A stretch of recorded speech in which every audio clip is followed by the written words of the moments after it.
Tita Doktora, ano-ano po ang mga bawal kainin or inumin pag exclusive breastfeeding? Hello! Kamusta po kayo? I'm Dr. Jeline, aka your Tita Doktora.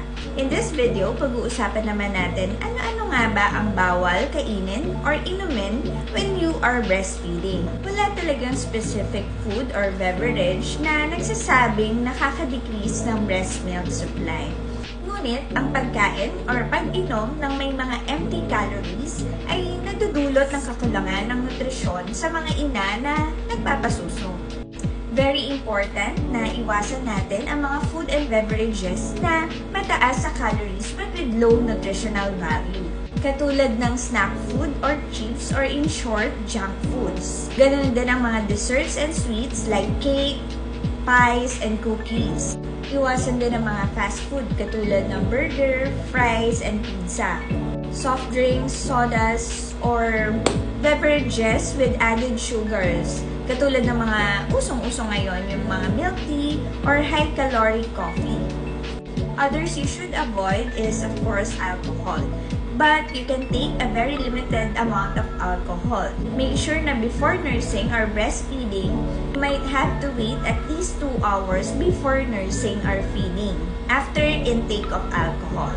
Mahalagang alalahanin din natin na ang bawat iniinom or kinakain ni mommy ay naipapasa through breast milk kay baby.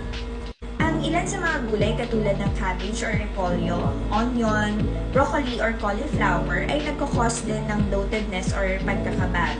So, pwede po nating obserbahan si baby kung nagkakaroon ng kakaibang kilos si baby or nagkakabag.